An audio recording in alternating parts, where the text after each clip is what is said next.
Share बाजार के करीब आधे या फिर कहें कि 40% से ज्यादा निवेशक ऐसे हैं जिन्होंने बाजार में ऐसी गिरावट नहीं देखी है। ये इसलिए कह रहा हूं क्योंकि एक आंकड़ा सुबह से आज चल रहा है कि जो गिरावट देखी गई है वो 28 साल में पहली बार इस तरह का हाहाकारी गिरावट है। और जो आंकड़े कहते हैं कि 40% लोग ऐसे हैं जिनकी उम्र जो है 30 साल से कम है, तो उस लिहाज से मैंने कहा। लेकिन इस गिरावट के बीच में मैं कई लोगों से मिलता रहा, चाहे मैं बाहर निकलता हूं तब या ऑफिस में आता हूं तब, तो कम से कम डेली 5 लोग ऐसे मुझे मिल जाते हैं जो आमने सामने होकर सवाल पूछते हैं। कुछ लोग फ़ोन पे, कुछ लोग व्हाट्सएप पे सवाल पूछते हैं। सवाल क्या होता पता है? बड़ा सिंपल सा सवाल होता है कि भाई साहब मैं तो एसआईपी कर रहा था, क्या करूं, एसआईपी बंद कर दूं क्या?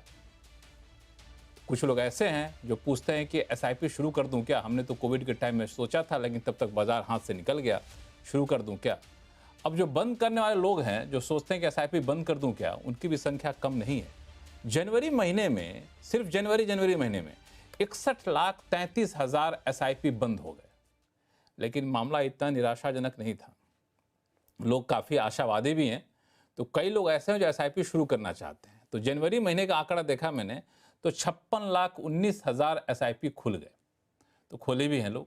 लेकिन सवाल वही है कि एसआईपी बंद कर दें क्या, एसआईपी खोल दें क्या, एसआईपी चल रहा है तो कुछ पैसा घटा दें क्या, या फिर एसआईपी जो कर रहे हैं उसको बदलाव कर दें कुछ, कि मिड कैप में कम पैसा लगा दें, स्मॉल कैप में कम पैसा लगा दें, लार्ज कैप में ज़्यादा पैसा लगा दें, या फिर मिड कैप और स्मॉल कैप की बाहर आने वाली है। तो आज का शो इन्हीं सारे सवालों का बहुत ही आसान भाषा में आपको जवाब देगा। और इस जवाब देने के लिए हमारे साथ जो है विशेष मेहमान जुड़ रहे हैं। उनमें से जुड़ रहे हैं आपको फिरोज अजीज साहब हैं जो कि डिप्टी सीईओ हैं आनंद राठी वेल्थ के, सुदीप बंदोपाध्याय जी हैं जो कि जाने माने मार्केट एक्सपर्ट हैं, और यूएस से हमारे साथ जुड़ रहे हैं अनुराग सिंह साहब, मैनेजिंग पार्टनर हैं। अनुराग सिंह साहब को जोड़ने के पीछे एक मकसद ये है कि जो एफआई लोग पैसा लेके जा रहे हैं ना, कुछ हद तक जहां वो बैठे वहां भी जा रहे होंगे, तो वो भी मार्केट में गिरावट का एक बड़ा असर रहा होगा। तो आप सही मेहमानों का बहुत बहुत स्वागत हमारे शो में। और इस शो का मकसद है कि एक आम लोग जो कि शेयर बाजार में आप लोगों की तरह अंदर तक घुसे नहीं होते हैं, लेकिन पैसा तो लगा होता है, खून पसीने की कमाई होती है। तो पहला सवाल सुदीप जी आपसे, एसआईपी बंद कर दें क्या? ऐसे सवाल जब लोग पूछें तो क्या जवाब देना चाहिए? लक्ष्मण जी, मैं तो सीधा जवाब देता हूं, बिल्कुल नहीं।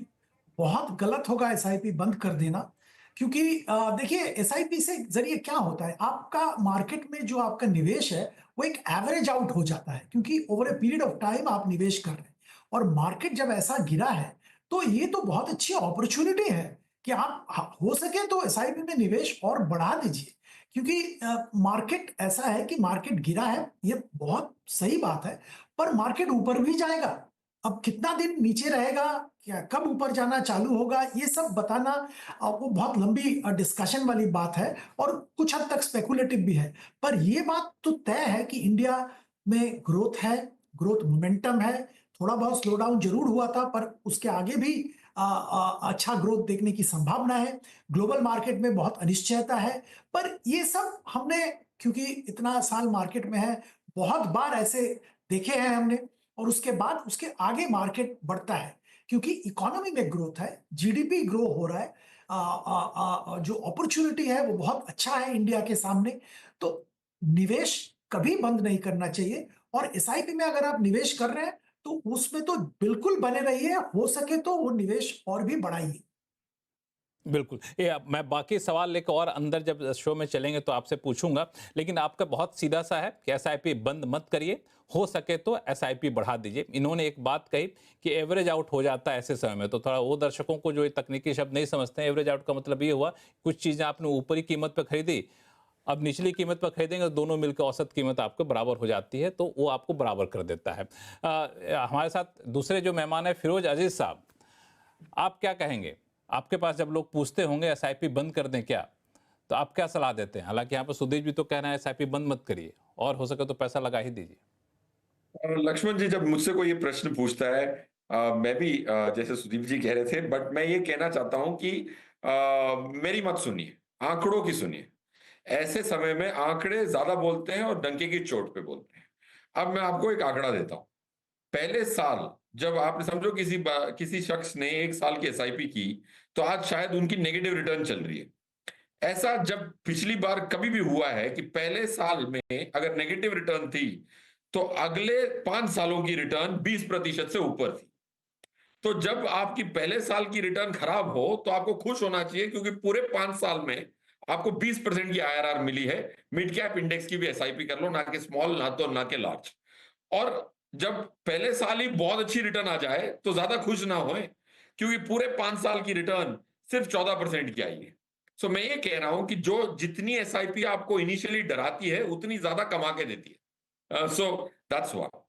सेकंड आंकड़ा फॉर लमसम इन्वेस्ट, आप देखें लास्ट 24 साल में अगर किसी शख्स को भगवान ने कह दिया होता कि मार्केट आज नीचे है, डाल दे पैसा, अगर वो डाल देते तो उसकी क्या रिटर्न बनती? 44% की रिटर्न बनती एक साल में। अगर किसी को पता होता कि ये लेवल लीस्ट है, बट वो तो किसी को पता होता नहीं है। बट इस फाइनेंशियल ईयर की सबसे लोवेस्ट पॉइंट है निफ्टी की 21,833, 4 जून जो इलेक्शन की डेट थी। हम करीबन करीबन उस लेवल पे आ गए। अगर निफ्टी और मार्च में और बहुत नीचे नहीं दिखाती तो if you would have bought at the lows, 44% की एवरेज रिटर्न आई है, और कभी भी किसी का नुकसान नहीं हुआ है उस साल की लोज पे खरीद के। हम लोज के बहुत करीब हैं, सिर्फ 300 पॉइंट ऊपर हैं। So I think you are almost getting the lows for the financial year. So शायद 21,000 पे जाए निफ्टी, वो कोई नहीं कह सकता, जैसे स्पेक्युलेटिव होगा, जैसे सुदीप सर कह रहे थे। But I think it's a good time to buy. Firoz Aziz साहब, आपने एक जो बात कही ना, तो मुझे मन में ये सवाल उठा कि आपने कहा कि मेरे पे भरोसा मत करिए, आंकड़ों पर करिए। ये बता करके आप कहना क्या चाह रहे थे कि भाई कल को कुछ मामला नीचे गड़बड़ हुआ तो मुझे दोष मत देना, आंकड़ों को दोष दे देना, क्यों? ये देखिए, दोष से कुछ होता नहीं है ना, तो पोर्टफोलियो में 3-4% आ जाएगी, मुझे 2 गाली भी दे देंगे तो मैं ये कह रहा हूं, आंकड़े सही चीज बोलते हैं, डेटा। बट मैं अच्छा, तो वैसे वैसे आपके पास वैसे आपके पास लोग आते हैं कि नहीं गाली देते हुए कि आपने कहा था जी पैसे डालते रहो, देखो निगेटिव चला गया, पता नहीं क्या करते हो आप लोग से, अच्छा तो फलाना है, वो अच्छा बता गया मुझे, मैं तो सही समय पे निकल गया। ऐसा कहने वाले मिलते हैं कि नहीं आपके पास? बिल्कुल मिलते हैं सर, बट हम क्या करते हैं कि क्लाइंट को ऑनबोर्ड करने से पहले उनको डराते हैं, आने के बाद अच्छा, सांत्वना देते हैं। तो बिल्कुल डर जाते हैं तो उसके बाद सांत्वना मिलता है तो खुशी होती है, चलिए कुछ तो अच्छा हुआ, उन्होंने डराया जितना था उतना हुआ नहीं। अनुराग सिंह साहब, आप क्या कहेंगे? दोनों हमारे गेस्ट का कहना है कि एसआईपी बंद नहीं हाँ, करना है, और फिरोज अजीज साहब तो आंकड़े देकर बता दिए कि अगर एक साल नेगेटिव है तो समझिए अगले 4 साल तक बम्पर रिटर्न देने वाला है। तो लक्ष्मण जी, एक कहावत है अंग्रेजी में, उसको कहते हैं कि, मैं पहले अंग्रेजी में कहूंगा फिर उसका तर्जुमा करूंगा। If you torture the data beyond a point, it will confess to anything. कहने का मतलब ये है कि अगर आप डेटा को टॉर्चर अपने हिसाब से कट्स लेंगे ना, तो वो कुछ भी कन्फेशन आ जाएगा, उससे जो आप चाहते हैं निकाल लीजिए। यही 5 साल का फिरोज ने जो डेटा दिया, खैर Firoz is a very respected voice in the industry, so I don't want to counter him like that, like not him, but counter the data cuts हालांकि industry एक चीज़ takes. और, अनुराग जी, एक चीज़ और बता दूं, क्योंकि मैं हाँ, गवर्नमेंट पॉलिसी वगैरह ज़्यादा देखता हूं, तो यहाँ पे लोग कहावत है सर्कल में कि हाँ, आप क्या निष्कर्ष निकालना चाहते हैं ये बता दीजिए। आंकड़े दोनों चीज़ कह रहे हैं, आपको कहना क्या हाँ, ये बताइए, मैं आंकड़े उस हिसाब हाँ। से निकाल दूंगा मैं। तो हम एक हाँ। एक हेल्थी चर्चा कर रहे हैं। बट यही 5 साल देखिए, देखिए यही 2-3 साल के रिटर्न देख के इन्वेस्टर्स थोड़े घोड़े पे चढ़ गए हैं और अब वो गिर रहे हैं। पिछले 5 साल में मिड और स्मॉल कैप के रिटर्न्स कैगर बेसिस पे 30% है। ना कोई कंपनी इतना आरओई कमाती है, ना कोई इतना बिजनेस में इतना फायदा है। तो फिर हम कोई भी कारोबार हिंदुस्तान में कोई कर ही क्यों रहा है, सबको यही कर लेगा। और ये बात बाकी लोग भी कह चुके हैं। यही 5 साल में 2016-17 में लेके बैठ जाऊं तो पिछले 5 साल के रिटर्न्स ऑलमोस्ट फ्लैट थे, या ऑलमोस्ट नेगेटिव थे, राइट। तो वो आप कहीं से भी 5 साल पकड़ लीजिए, बट अल्टीमेटली हमें लॉन्ग टर्म स्टोरी पकड़नी है। देखिए, ये सिक्लिकल बिजनेसेस भी सिक्लिकल होते हैं और मार्केट्स भी सिक्लिकल होते हैं, राइट। अर्निंग्स को फॉलो करते हैं, इकोनॉमी की ग्रोथ, अर्निंग्स इकोनॉमी की ग्रोथ को फॉलो करती है। एसआईपी बंद नहीं करना है, लेकिन जो क्वेश्चन दिए हैं इंडस्ट्री ने, और कुछ हद तक थ्रू द डिस्ट्रीब्यूशन चैनल, और कुछ हद तक लोग अपने आप से भी, लोगों ने पास्ट रिटर्न्स को चेज किया है।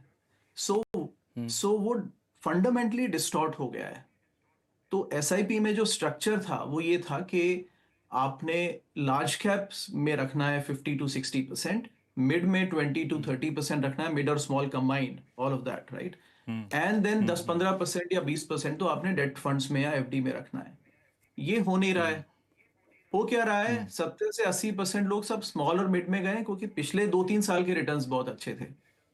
एक और छोटा डेटा है, कोटक के संजीव प्रसाद जी ने कोट किया, industry generally hides the data, इस टाइप का।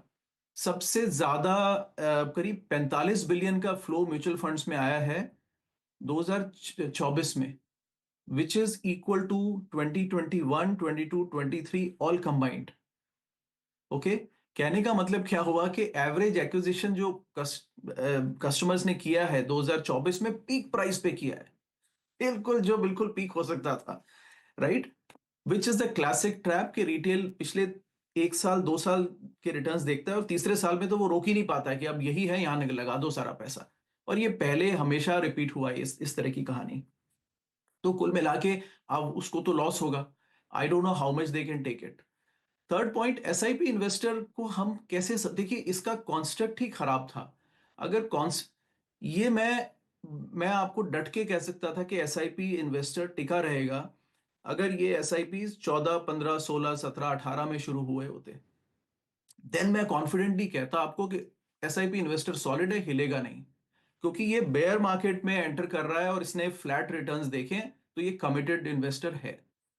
ऐसा नहीं है, ये बुल फेज में एंटर किया है और क्लासिक बुल के पीक पे ये पीक किया है। तो विच मींस ये जब रिटर्न्स नेगेटिव आएंगे तो नहीं टिकेगा इन्वेस्टर।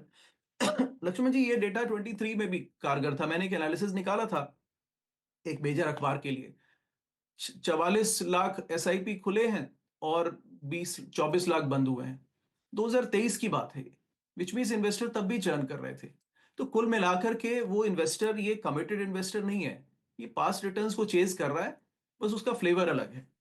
तो ये कुल मिला के 2-3 बातें, बाकी हम बात कर सकते हैं, लेकिन अभी वो डेटा की बात होगी, किसी और अगली चर्चा में टच करूंगा कि what is a long term data से, right? But I don't think we have taken the committed investor like on a right way. लेकिन आपने एक जो बात कही कि वो अभी जो एसआईपी के इन्वेस्टर्स हैं वो ज़्यादातर वो हैं जो कि मार्केट जब पीक पे चल रहा था, जब अच्छे रिटर्न दे रहा था, उस वक्त यहाँ पे एसआईपी किए थे।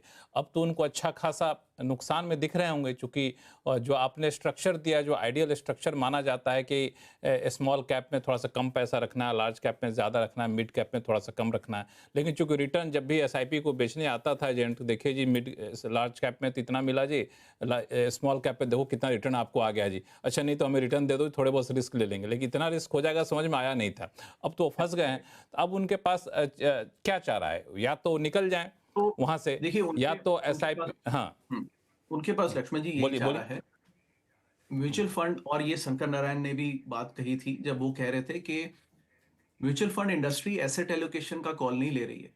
वो ये कह रहे हैं आप हमें स्मॉल कैप में देंगे, अब स्मॉल कैप में 10% पोर्टफोलियो डालना है कि 80% डालना है, वो कॉल आपने ले ली होगी अपने एडवाइजर के साथ। आप मेरे को स्मॉल कैप में देंगे, मैं लगा दूंगा। और इंडेक्स, म्यूचुअल फंड का काम इंडेक्स को आउट परफॉर्म करना। इंडेक्स आउट परफॉर्म कैसे होता है, इंडेक्स 20% गिरता है तो म्यूचुअल फंड बोलेगा देखिए मैं 18% गिरा, मैंने आउट परफॉर्म किया। नेट रिटर्न आपका फिर भी नेगेटिव हो सकता है, right? But asset allocation call आपकी है। तो कुल मिला के वो जिम्मेदारी म्यूचुअल फंड्स ने कहा है कि भाई चाहे सेम फंड हाउस का डिस्ट्रीब्यूशन बेच रहा होगा, लेकिन वो फंड मैनेजर इज सेइंग कि ये मेरा जिम्मेदारी नहीं है, आप अपना एलोकेशन देखिए फिर मेरे पास। तो इन्वेस्टर को एसेट एलोकेशन ठीक करना है। दूसरा सबसे बड़ी बात लक्ष्मण जी ये करनी है, देखिए सारी कहानी सुदीप सर ने कहा कि जीडीपी ग्रोथ है, इकोनॉमी में ग्रोथ हो रही है, वो स्टोरी तो देखिए बिल्कुल कायम है। इन्वेस्टर की एक्सपेक्टेशन कहाँ है? इन्वेस्टर तो 20% 30% देख के आया है मार्केट में। जीडीपी का नॉमिनल ग्रोथ है 10% का, मार्केट का रिटर्न एक्सपेक्टेड है 12%। मुझे लगता है 10 आएगा क्योंकि अब आईपीओज ही बड़े महंगे आ रहे हैं, तो वो रिटर्न्स आपके अगले 10 साल में वो आ जाएंगे। अब 10% का एक्सपेक्टेशन पर कितने इन्वेस्टर आते हैं और 25 पे कितने आए, वहां पे एक मेल मिलाप की जरूरत है। ये मिड और स्मॉल कैप रिटर्न्स नहीं देंगे इंडिया में, ये पहले भी नहीं दिए हैं। 1995 की लिस्टिंग से निफ्टी, टोटल निफ्टी 500 1000 पे शुरू हुआ था, और 2019 के रिटर्न देख लीजिए 11% बनते हैं। 25 साल में जो चीज नहीं हुई वो पिछले 5 साल में हो जाएगी, मैं नहीं मानता लक्ष्मण जी। अब ये मेरा डेटा कट है, मैंने भी टॉर्चर किया है, बट ये कुछ डिफरेंट कहानी कह रहा है। हालांकि टॉर्चर करके आपने अलग तरीके से बट डेटा की मैंने माइनिंग की। हाँ बट मैंने हाँ, सिंस इंसेप्शन 25 साल का किया है, राइट? तो एक इसमें लॉन्गर टाइम फ्रेम है। नहीं, फिरोज अजीज साहब से इस पे मैं रिएक्शन लूंगा, लेकिन सुदीप सर आपके पास मैं आ रहा हूँ फिर से कि जो इन्होंने कहा कि अभी रिस्ट्रक्चर करने की ज़रूरत है, और वो लोग जो 30% की उम्मीद लगा के एसआईपी करना शुरू किए थे, वो तो उम्मीद ना बांधे यहाँ से आगे के लिए, कि अभी भी उम्मीद बंधी हुई है, रख सकते हैं। कि मैं या फिर मैं दूसरे तरह से सवाल, एक तरह से सवाल थोड़ा सा बदल देता हूँ कि जिन्होंने 30% 25% रिटर्न देखा, अब वो गिर करके 0% पे या नेगेटिव पे आ रहे हैं, उनको वापस उस लेवल पे जाने में कितना टाइम लगेगा? जितनी देर में गिरे उतने लेवल पे वापस चले जाएंगे, उससे कम देर में जाएंगे, या फिर थोड़ा सा टाइम लगेगा? अब लक्ष्मण जी, मुझे लगता है वो समस्या नहीं है। ऑब्वियसली हम लोग जानते हैं कि जितना जल्दी मार्केट गिरा है, एक एक एक एक अपने आप में एक निशान ये बन गया, नमूना बन गया है कि करीब लास्ट 5-6 महीने में इतना जबरदस्त मार्केट का फॉल कोई एक्सपेक्ट नहीं किया। हम लोग सब एक्सपर्ट है, सब लोग बैठे हुए हैं, आप लोगों से बातचीत होता रहता है, पर किसी ने ऐसा जबरदस्त फॉल एक्सपेक्ट नहीं किया था, पर हुआ है। और ये तो बिल्कुल मैं दावे के साथ कह सकता हूं इतना जल्दी शायद मार्केट ऊपर जाएगा भी नहीं। पर बात वो नहीं है, बात जैसे अभी अनुराग ने बोला था कि जो निवेशक अपना एसआईपी जब चूज करते हैं तो कौन सा एसआईपी में निवेश करेंगे, किस तरह की, वो क्या बैलेंस्ड फंड में एसआईपी के जरिए आ रहे हैं, या लार्ज कैप फंड में आ रहे हैं, स्मॉल कैप में आ रहे हैं, मिड कैप में आ रहे हैं, किस में आ रहे हैं, वो एक बहुत बड़ा रोल प्ले करता है। जिसने एक डाइवर्सिफाइड लार्ज कैप फंड में निवेश किया है उसका पेन शायद कम है, जिसने स्मॉल कैप में या मिड कैप में निवेश किया है उसका पेन लेवल बहुत ज्यादा है। अब ये तो आपकी चॉइस है, आपने चॉइस किया है। अब ये हम लोग अभी एनालिसिस कर सकते हैं कि वो चॉइस सही था, गलत था, क्या था, पर उन्होंने वो चॉइस किया है। और फंड मैनेजर म्यूचुअल फंड तो उसी पे लगाएगा जिसमें उसको पैसा मिला है, तो वो एक अलग बात है। दूसरी बात यहाँ पे मैं ये कहना चाहूंगा कि एक लेवल का सैनिटी मार्केट में रिस्टोर होना भी एक तरह से जरूरी था। मैं नहीं ये नहीं कह रहा हूं कि मार्केट गिरा है अच्छा है, पर देखिए जो 2020 के बाद मार्केट में आए उन्होंने मार्केट का ये डाउन साइकिल देखा नहीं था, और वो एक ऐसा स्थिति हो गया था कि आप कोई भी शेयर खरीद लो, कोई भी फंड में पैसा लगा दो, वो आपको जबरदस्त रिटर्न दे रहा था। उसमें ना तो कोई ज्यादा सोच था, ना तो कोई बहुत बड़ा एनालिसिस था, ये चल रहा था। तो मार्केट तो ऐसे चल नहीं सकता है, कभी ना कभी करेक्शन होना ही था।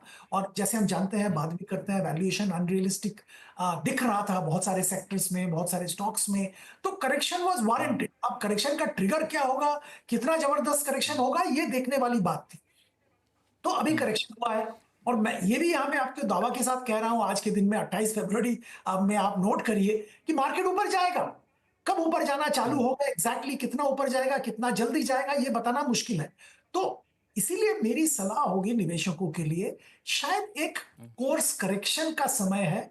आप अपना जो निवेश स्ट्रेटेजी था उसको थोड़ा एनालिसिस कीजिए, आपका रिस्क जो प्रोफाइल है उसके हिसाब से आप डिसाइड करिए कि आगे जब करेंगे तो कहां पे आप निवेश करेंगे, कितना रिस्क लेना चाहते हैं। बिल्कुल, इस पे मैं आऊंगा, फिरोज अजय साहब के पास भी जाऊंगा, लेकिन एक सवाल आपसे पूछ लूं, चूंकि आपने कहा कि मार्केट तो ऊपर जाएगा, तो आपने ऐसे बड़ी होप जगा दी है ना कि लोग यही सवाल पूछ रहे हैं कि अब कब ऊपर जाना शुरू होगा। कुछ संकेत मिल रहे हैं आपको कि डेटा के आधार पे कह रहे हैं, या फिर आपको लगता है कुछ फंड हाउसेज आना शुरू कर दिए हैं, या फिर कह सकते हैं कि इंक्वायरी शुरू कर दिया है, जो कहते हैं ना रियल एस्टेट के टर्म में इंक्वायरी आने शुरू हो गए, कुछ ऐसा दिख रहा है संकेत क्या आपको? लक्ष्मण जी, दो चीज मैं बताऊंगा। एक तो आज जो जीडीपी के आंकड़े आए हैं अच्छे हैं, ठीक है, एक्सपेक्टेशन थोड़ा ज्यादा था, अभी थोड़ी देर पहले जीडीपी के आंकड़े आए हैं, अच्छा जीडीपी के आंकड़ा 6.2, और इसको याद करना पड़ेगा कि बेस जो था वो भी बड़ा था, उस बेस के ऊपर आया है, तो आंकड़े अच्छे हैं। एक एक पॉजिटिव ट्रिगर मैं कह सकता हूं आया है मार्केट में।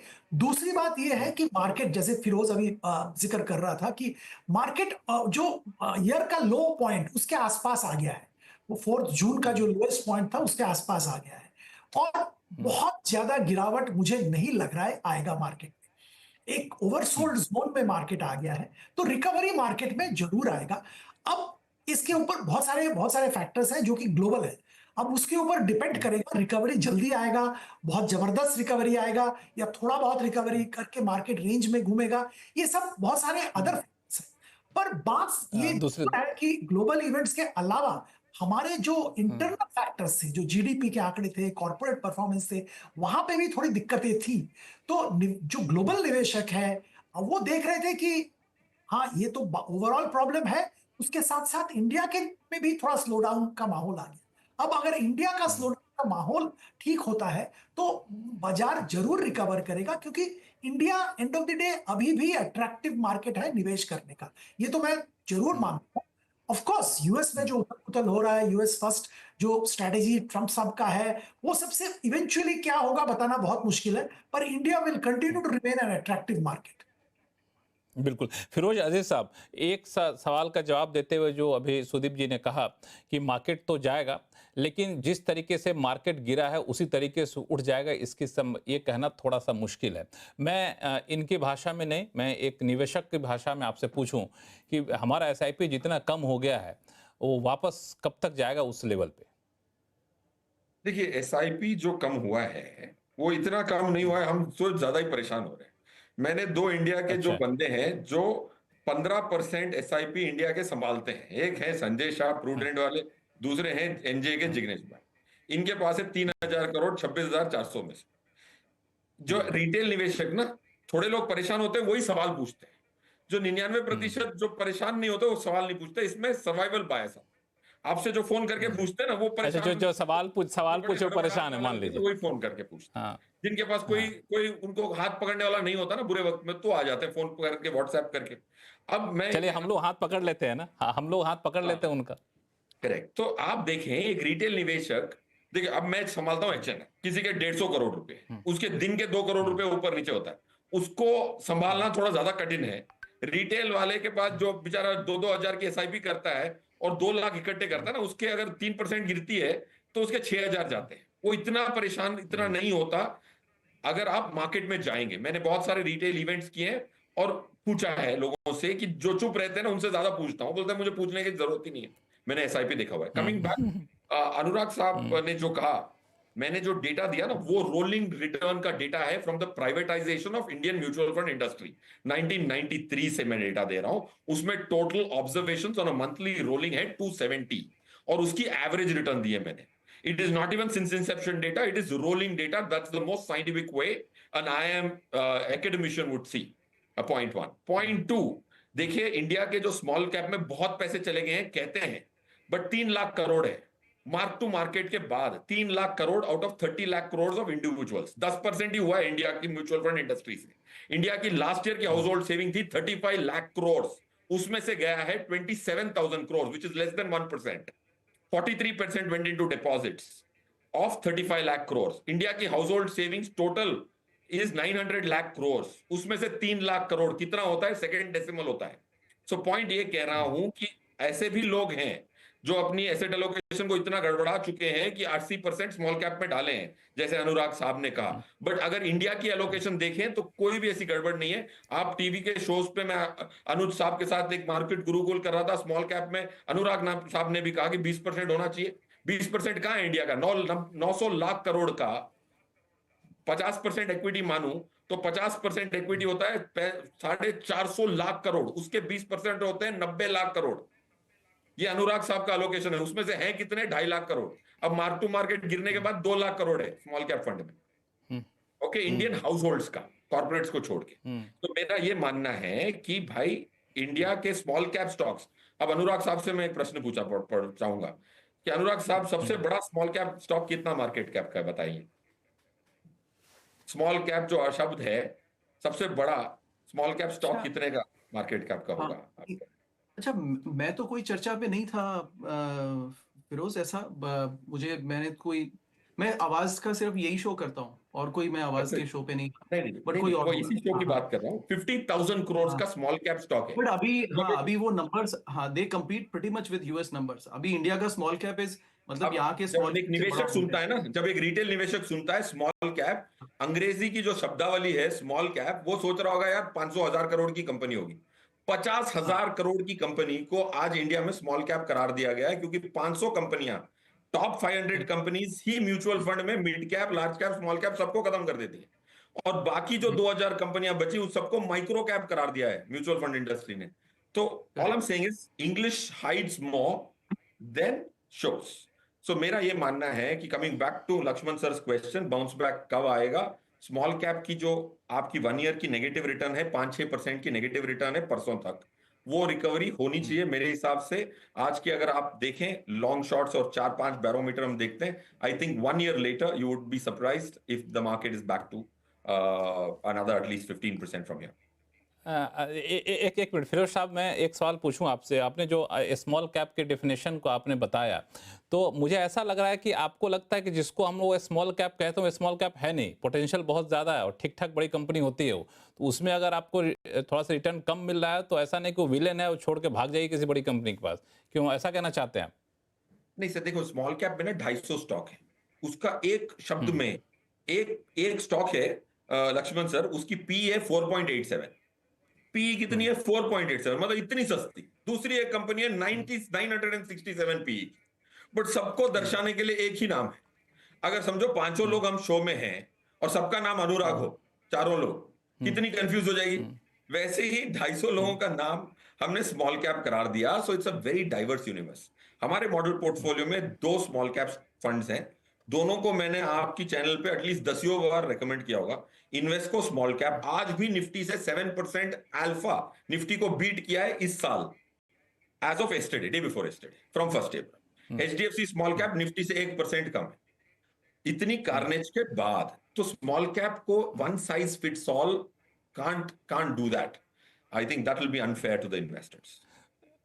ठीक है, मैं इस पे एक सवाल और लूंगा आपसे, लेकिन पहले अनुराग जी के पास आता हूं। अनुराग जी, आपने जो शुरू में कहा था, जिस पे फिरोज साहब ने रिएक्ट भी किया, कि आपका फंड एलोकेशन कैसा है उस पर काफ़ी हद तक निर्भर करता है, उसको थोड़ा ठीक करना पड़ेगा। हम लोग स्मॉल कैप पे बहुत ज़्यादा चले जाते हैं। आपके हिसाब से फंड एलोकेशन आइडियली क्या होना चाहिए? और अगर अभी किसी ने मान लिया जाए, जैसा कि आपने कहा है, स्मॉल कैप में ज़्यादा फंड एलोकेशन कर रखा है, मिड कैप में ज़्यादा कर रखा है, लार्ज कैप में कम कर रखा है, तो ये समय क्या सही है क्या रीबैलेंसिंग करने का, कि नहीं अब थोड़ा रुक जाए, थोड़ा सा उठने तो स्मॉल कैप को भी, जो जितना गिरा है उसी तेजी से थोड़ा बहुत उठ जाए तो कुछ बेनिफिट रहेगा, कि नहीं अब रीबैलेंसिंग कर लेना चाहिए? हाँ, करेक्ट। ओके, अच्छा, बस एक बार जब फिरोज दोबारा आए तो एक बार एक्सपेक्टेशन रिटर्न्स का मुझे सेटल नहीं हुआ कि कितना एक्सपेक्ट करे इन्वेस्टर। आई थिंक वो इंपॉर्टेंट है। नहीं नहीं, फिरोज साहब हैं, आप चाहें हाँ, तो आप चाहें तो फिरोज साहब से सवाल पूछ सकते हैं, आमने सामने हो सकता है। हाँ, आई एम सर, वो डेटा बेटर होगा उनके पास में।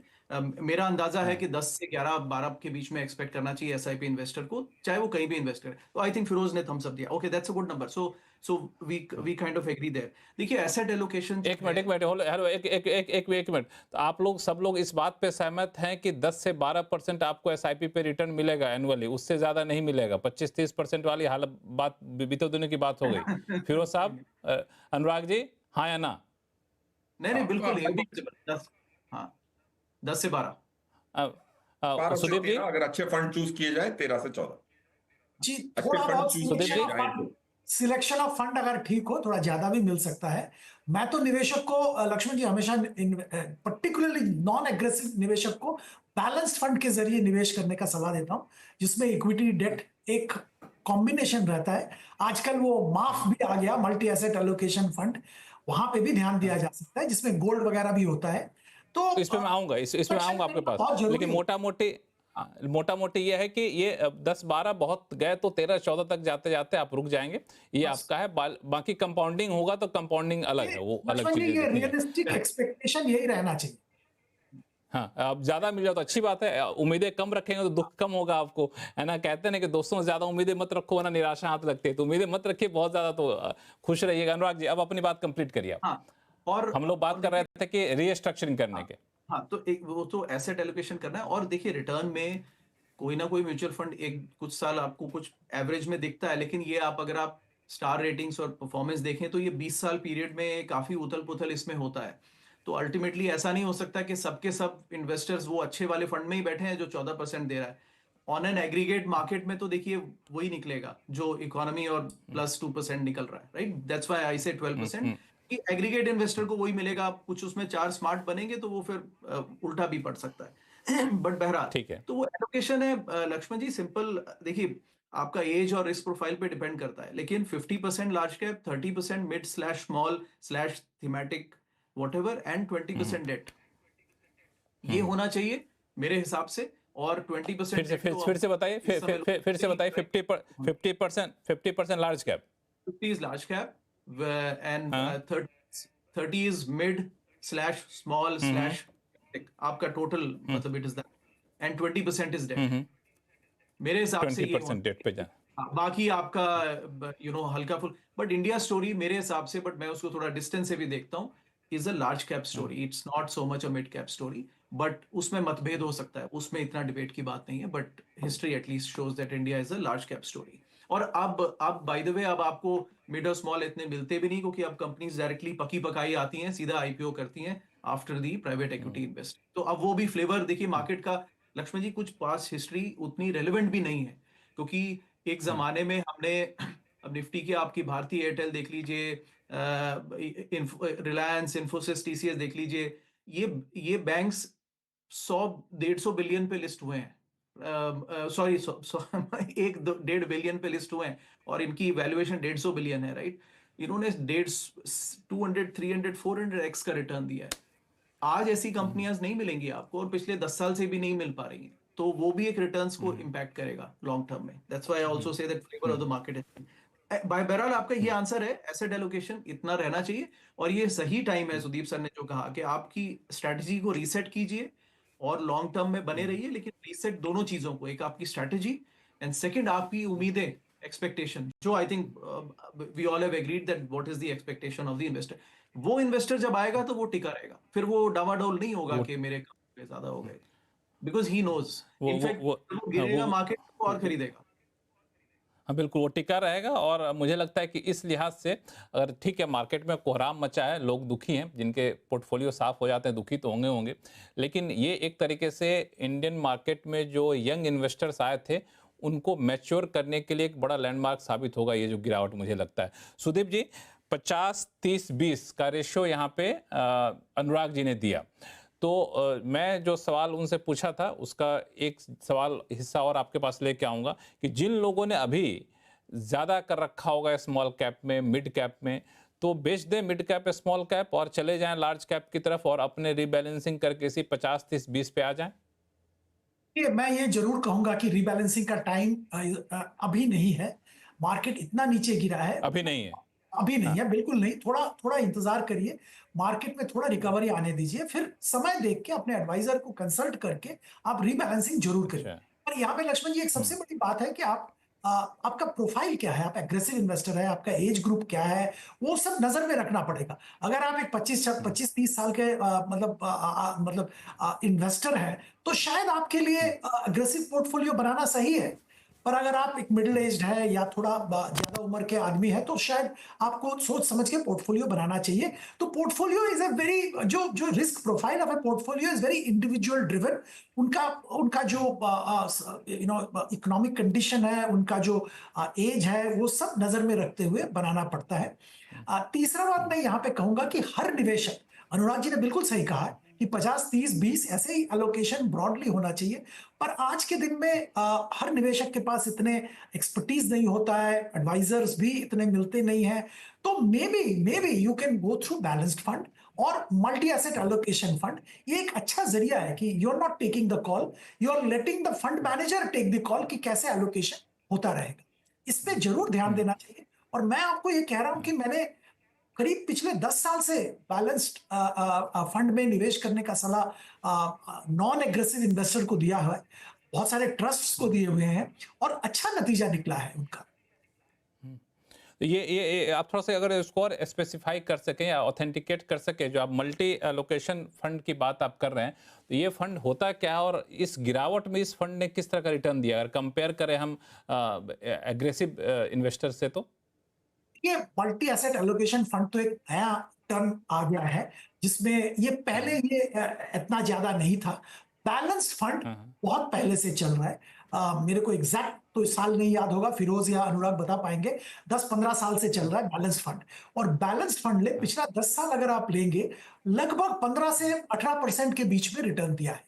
मैं पिछला 10 दिन की बात नहीं कर रहा हूं, ऑन एन एवरेज दिया है। और एक ये जो एक stable steady risk averse investor है, इनके लिए बहुत फायदेमंद स्थापित हुआ है।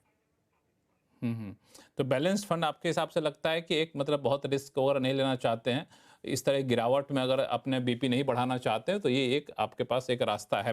फिरोज अजीज साहब, आपने आपने एक बड़ी अच्छी बात कही कि चूंकि मैं उसको लेके थोड़ा सा काफ़ी रिसर्च करने की कोशिश किया, जितनी भी छोटी सी बुद्धि उससे, कि स्मॉल कैप को मिड कैप को हम लोग इतना ज़्यादा विलेन बना कर रखे हुए पिछले कई महीनों से। तो ऐसा है कि सारे विलेन ही विलेन होते हैं कि नहीं, वहाँ भी कुछ तो हीरो होते होंगे। तो आपने कोई कई सारे एग्जाम्पल दिए थे। अगर एक आम निवेशक इसको अपने हिसाब से थोड़ा सा देखना चाहे तो कैसे सेलेक्ट करे कि ये ठीक है जी, स्मॉल कैप है लेकिन ठीक ठाक है, इसमें हम लोग पैसा लगा सकते हैं? क्या पैमाना होना चाहिए? अब देखिए, स्मॉल कैप फंड्स जो होते हैं वो बहुत सेलेक्टिवली लेने पड़ते हैं, क्योंकि उनकी जो डिस्पर्शन है रिटर्न की, सर, कुल मिला के समझो 37 स्मॉल कैप फंड्स हैं।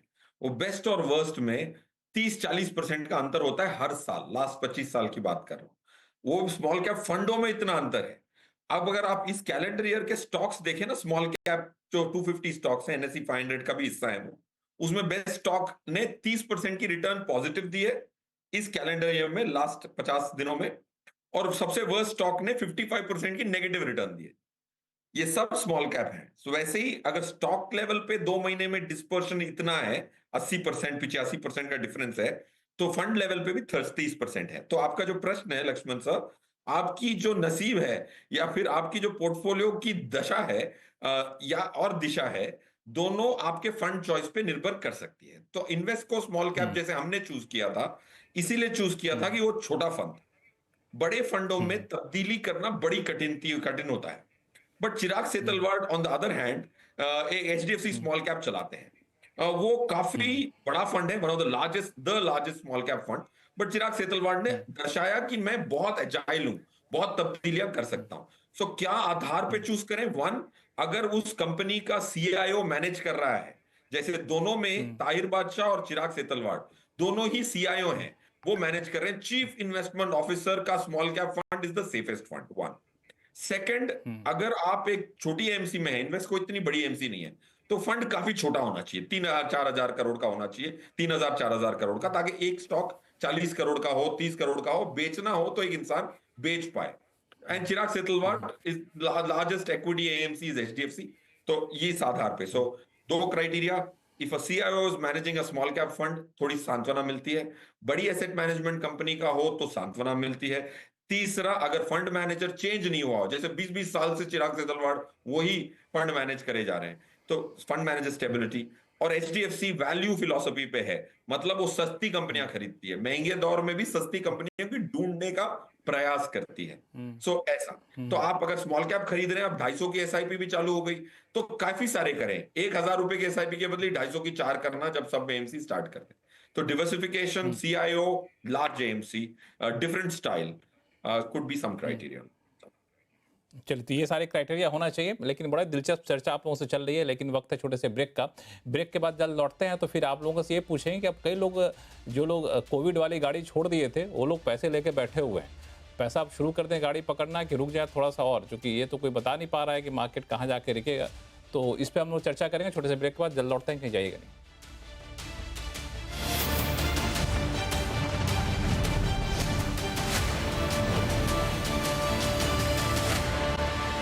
आप देख रहे हैं आवाज अड्डा स्पेशल, जिसमें हम लोग चर्चा कर रहे हैं कि SIP बंद कर दें क्या, क्योंकि बहुत लोग हैं जो SIP बंद कर रहे हैं, बहुत लोग जो SIP खोल रहे हैं, बहुत लोग SIP में पैसा लगाने की सोच रहे हैं।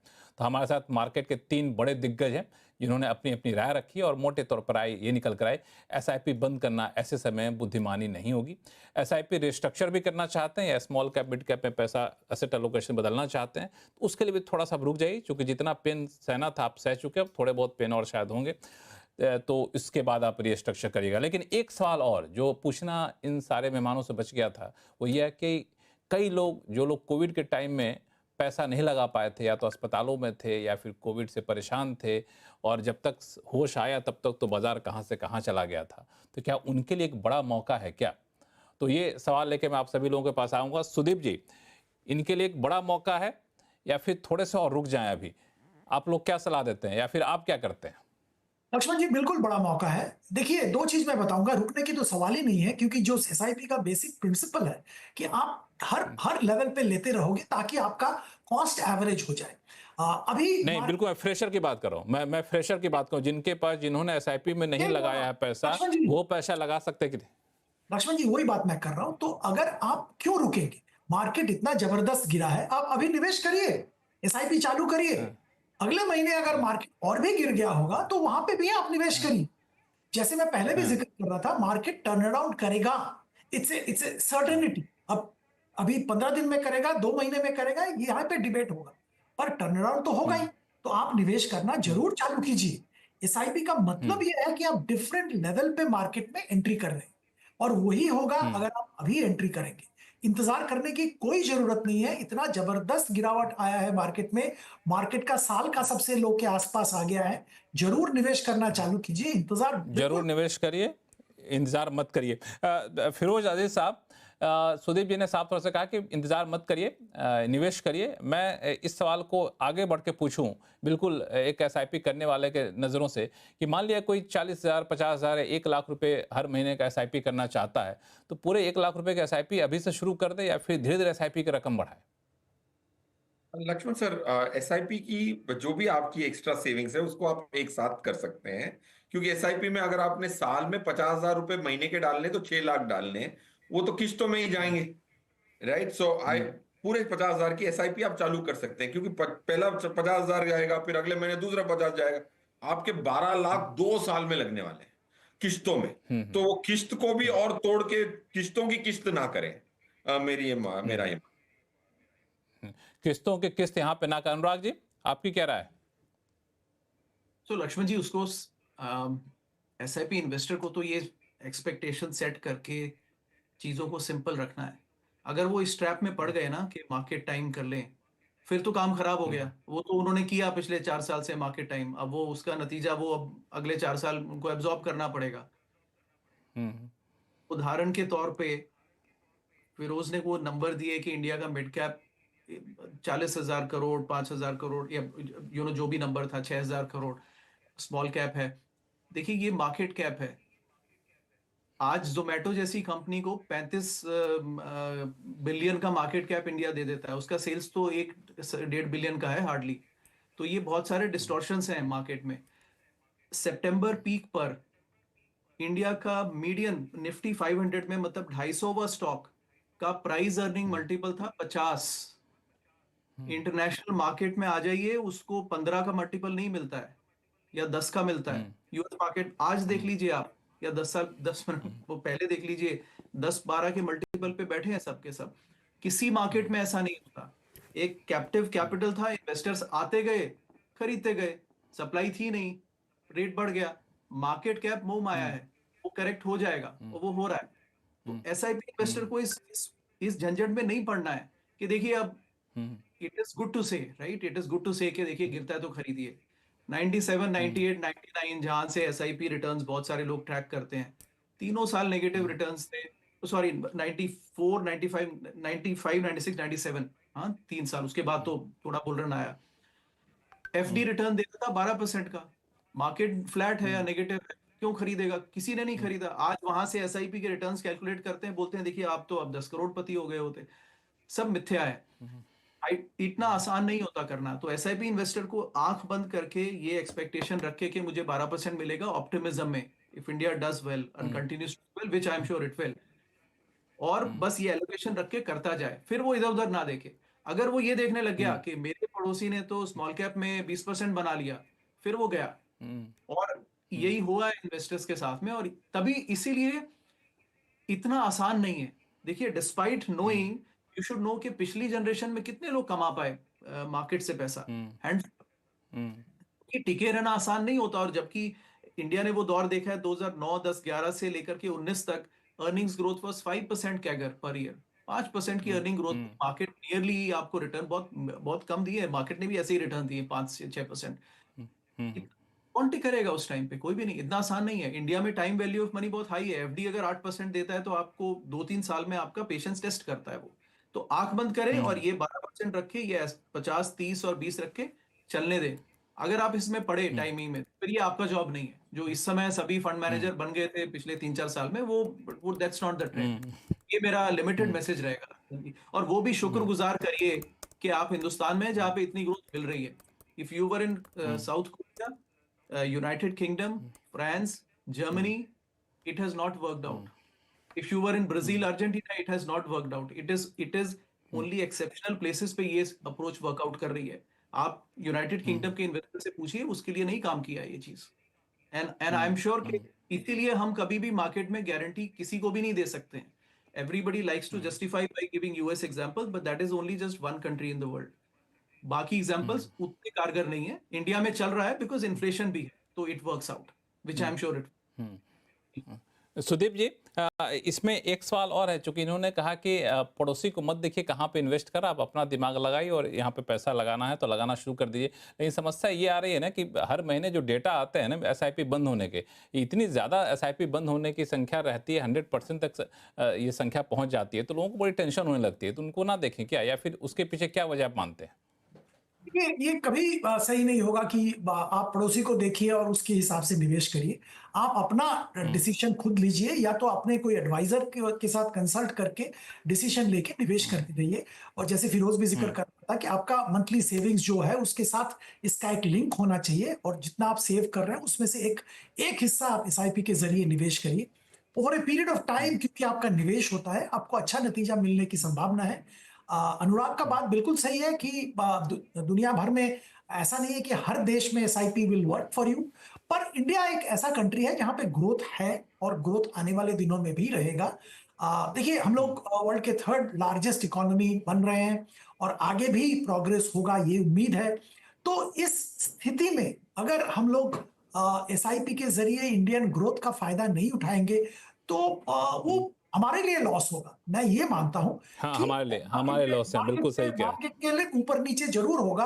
कभी आप एसआईपी को क्यों किया सोचेंगे जब मार्केट जबरदस्त गिरेगा, जब मार्केट ऊपर जाएगा तो आप अपने आप को शाबाशी देंगे कि अच्छा किया. ये सब चलता रहेगा क्योंकि मार्केट का काम ही है ऊपर नीचे होना.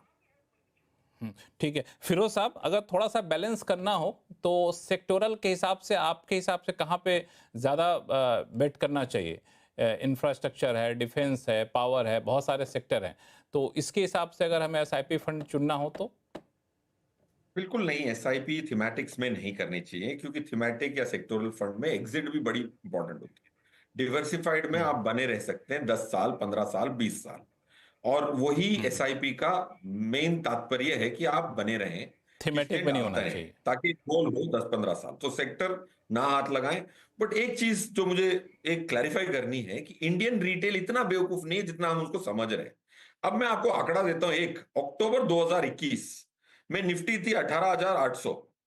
अक्टूबर 2023, 2 साल बाद, वापस निफ्टी घूम फिर के 26 अक्टूबर की एक्सपायरी थी 2023 की, वापस आ गई 18,800 पे. 2 साल की जीरो रिटर्न निफ्टी में ये इन्वेस्टर देख चुका है. और आप मानेंगे नहीं, किसी को मैं पूछूंगा नहीं क्योंकि आंकड़ा पता नहीं होगा.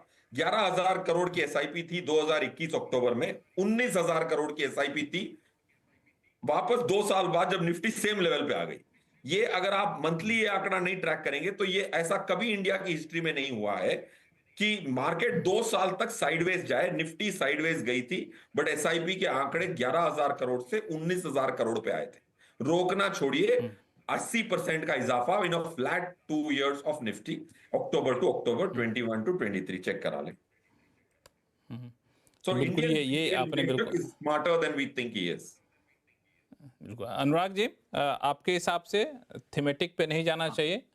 नहीं, बिल्कुल. ये सब तो फ्लेवर होते हैं. देखिए, थीमेटिक में अगेन एंट्री भी इंपॉर्टेंट है टाइमिंग की, और एग्जिट भी इंपॉर्टेंट है. और दोनों ही इन्वेस्टर गलत कर डालते हैं. अब डिफेंस पीएसयू में अब घुसे हैं, और ये कहानी हम देख चुके हैं पहले. तो ये सब गलत है. देखिए, SIP should not try and do it, right. अगर उसके अलावा करना है तो फिर वो आई मीन देखिए, कंपनीज प्रोडक्ट्स निकालती रहेंगी, बट हम सदैव इन्वेस्टर की बात करें जो टिका रहेगा मार्केट में, राइट. बाय द वे, टिका रहेगा, बिल्कुल.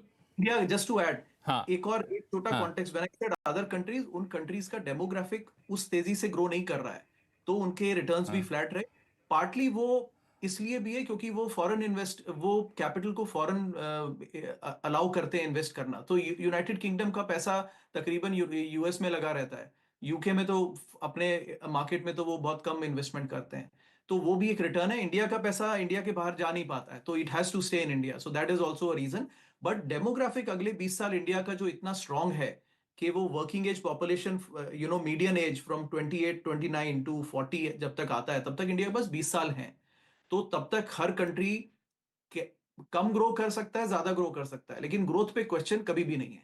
तो ये एक टाइम जोन भी बहुत अच्छा है, जो कि इंडिया के लिए मेक और ब्रेक टाइम जोन भी है। तो that is why we can बिल्कुल, ये टाइम एटलीस्ट जोन रीजनेबली काफ़ी assume that some growth will happen. हाँ, बिल्कुल, ये आपने बहुत सही कहा, लेकिन चूँकि जिन लोगों ने एसआईपी कर रखा है ना, वो डेली चैनल पे या फिर चेक करते हैं, अपना प्रोफाइल तो पोर्टफोलियो तो नहीं खोलते, लेकिन देखते हैं मार्केट गिरा है कि उठ रहा है, क्या उठना शुरू हो रहा है कि नहीं हो रहा है। तो एक-एक सवाल मैं आप तीनों से लूँगा, चूँकि समय हमारे पास कम है। सुदीप जी, मार्केट तो गिरता ही जा रहा है, आपके हिसाब से उठने के चांसेस कब दिख रहे हैं और उस चांसेस के पीछे आप क्या ठोस वजह मानते हैं? एक-एक वजह बताइएगा, तीनों लोग तो ज़्यादा सटीक रहेगा।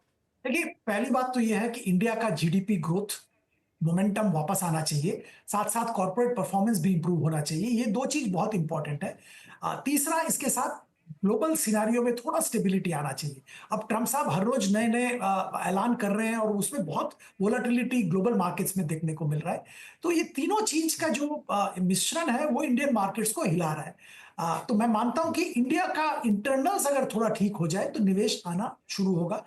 अब टाइमिंग की अगर बात करें, मुझे लगता है कि Q4 के जो आंकड़े आएंगे, Q4 के जो नतीजे आएंगे, उसके बाद से इंप्रूवमेंट मार्केट में देखना शुरू हो जाएगा। हालाँकि जब हम लोग इस आवाज़ अड्डा को करते रहते हैं हर हफ्ते का आखिरी वीकडेज़ में, तो कई बार ये हुआ कि Q2 के आंकड़े आएँगे तब देखा जाएगा, वहाँ से पॉजिटिव संकेत मिलेंगे, फिर हुआ Q3 के आंकड़े आएँगे, वहाँ से पॉजिटिव संकेत मिलेंगे। वास करते-करते अब सुदीप जी Q4 तक हमें ले गए हैं, चलिए Q4 तक इंतज़ार करेंगे। फिरोज़ साहब, आपके हिसाब से मार्केट को उठने के लिए कौन-सा फैक्टर है सबसे ज़्यादा इफ़ेक्टिव होगा आपके हिसाब से?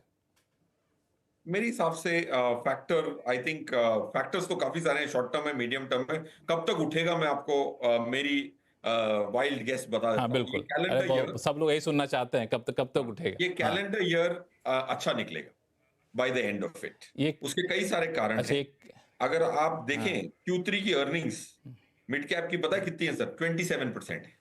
Q3 की 150 स्टॉक्स की मिड कैप की अर्निंग 27% है। स्मॉल कैप की 6.7% है और 8.6 है निफ्टी की। पूरी आ चुकी है, 2 कंपनियां बाकी हैं NSE 500 में। सो अर्निंग्स इतनी खराब भी नहीं है, बट मार्केट की दुर्दशा की वजह से लोग उस पर तवज्जो भी नहीं दे पा रहे। इतनी एक एक स्टॉक 10-10% गिर रहा है। So point one, this year end will not disappoint is my 90% probability. Anurag ji? इस पे वो याद आ गया है, एक ब्राह्मण ने कहा है कि ये साल अच्छा है। तो लक्ष्मण जी, देखिए अच्छा होगा ही, कुल मिला के अच्छा ही होगा। देखिए मेरे ख्याल से निफ्टी में कोई प्रॉब्लम नहीं है, निफ्टी ठीक है, valued, it's Fairlie valued, right. और इंडिया की टॉप 100 कंपनी स्ट्रांग है, और वो उससे सस्ते में मिलेंगी भी नहीं, क्योंकि पैसा भी चेज कर रहा है, राइट। तो कुल मिला के FII बेचते रहे, लेकिन जैसे ही उनकी स्टेबिलिटी आती है, वो अर्निंग्स तो कंपनीज तो स्ट्रांग है, top 100 companies, I believe more in that companies. But बहरहाल उसके अलावा जो मिड और स्मॉल है, देखिए लक्ष्मण जी, उनका करेक्शन अब अगर होता है, तो हिस्टोरिकली ये इसको 4-5 साल लगते हैं फिर रिवाइवल होने में। तो वो उतना आसानी से ऊपर आता नहीं है, ये हिस्ट्री रही है। लेकिन अगर SIP इन्वेस्टर फिर से डट के कूद पड़ते हैं, तो वो वापस आ भी सकता है। बट एक चीज है कि, एक और लक्ष्मण जी थोड़ा मैसेज है कि हाँ, ये हाँ। SIP फ्लोज आते हैं, लेकिन तभी इन्वेस्टर को एसेट एलोकेशन क्यों जरूरी है, बिकॉज इसको कुछ और लोग भी टाइम करना सीख गए हैं। भाई आप ही बायर नहीं है ना, मार्केट में कुछ सेलर्स भी हैं। तो इसको देख हाँ, करके बहुत सारी सप्लाई भी आ जाती है, बहुत IPO आ रहे हैं, प्रमोटर सेलिंग आ रही है, वो भी इसको टाइम करते हैं। आपके SIP बंद हो जाएंगे, उनका बेचना भी बंद हो जाएगा। तो ये भी आपकी सेलिंग को करेगा, थोड़ा इस पे भी नजर रखें। ब्लाइंडली मिड और स्मॉल में पैसे ना डालते जाएं, राइट। तो मेरे ख्याल से उनका करेक्शन बेहतर होगा लॉन्ग टर्म के लिए, कि अगर वो 4-5 साल तक थोड़ा ठंडे रहें, because that will settle lot of investor जो कि शॉर्ट टर्म में आए थे, एंड लॉन्ग टर्म के रिटर्न्स के हिसाब से बेहतर रहेगा। बिकॉज अभी के हिसाब से तो कोई रिटर्न आप नहीं कमा पाएंगे मिड स्मॉल में। लार्ज कैप ठीक है, large cap is good where it is, in fact सस्ता ही हो रहा है। हालाँकि मुझे लगता है फिरोज़ अज़ीज़ साहब इस पर कुछ कमेंट करना चाहेंगे, लेकिन समय हमारे पास कम है। लेकिन अगला शो भी हम लोग करेंगे बहुत जल्द, तो आप लोगों को बुलाऊँगा और बड़ा ही मीनिंगफुल डिस्कशन आप लोगों का हुआ। उम्मीद करता हूँ कि शो के बाद जो लोग SIP कर रखे हैं, वो लोग SIP बंद नहीं करेंगे। और SIP को चालू रखेंगे और लॉन्ग टर्म में शायद वो अच्छी कमाई करके जाएं, जैसा कि आप लोगों ने सलाह दिया। आप सही मेहमानों का बहुत बहुत धन्यवाद हमारे शो में जुड़ने के लिए। तो आवाज़ अड्डा में फिलहाल इतना ही। देखते रहिए CNBC आवाज़। नमस्कार।